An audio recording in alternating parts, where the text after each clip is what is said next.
again. It was set up to be a leader, and also China will be the main leader for all the Pacific Rim regions, something that Karl Marx talked about in the 1800s, that a united Americas, a united Europe, and a far eastern Pacific region.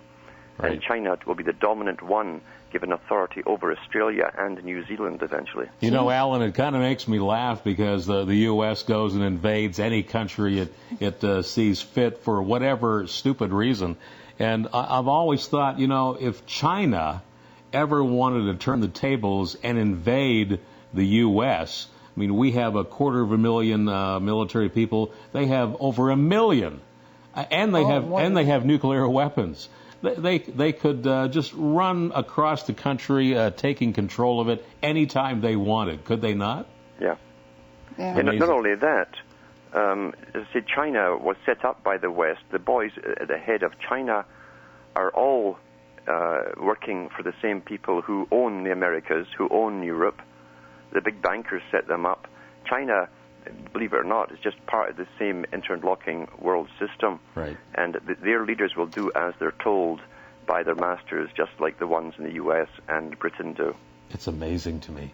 Now, I want to get into some of these other secret ways of getting information, because it seems that these elite families, they have made darn sure that they have access to all of these secret modes of knowledge. But lately, the Kabbalah has become very popular. Madonna's even getting into it. Yep. Is that one of the true secret ways of knowledge?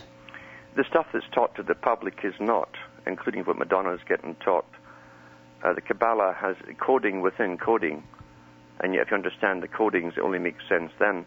It's part of the agenda as well. So is the whole New Age movement phenomena, in fact, was created by MI5 and MI6, and the CIA in the United States ran the whole New Age movement that brings in Kabbalah, astrology, and its whole movement to past life experiences and so on, because they wanted a society that would float through these changes and not look at the negative. They're all trained, doesn't matter what school it is, you're taught that everything is fine, don't look at the negative. And meanwhile, you've got this big train coming up behind you as you mentally masturbate yourself and rattle chakras. So that was an intended way of mind control. It works very well. Millions of people have succumbed to it.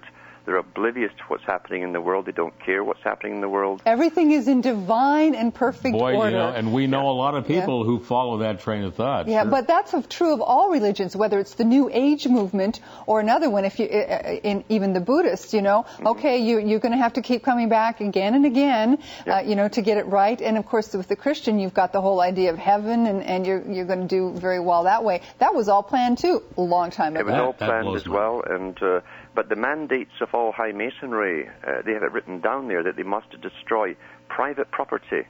It's the same as the Communist Manifesto, by the way. Private property, the end of all national religions, and the bringing forth of a new age religion.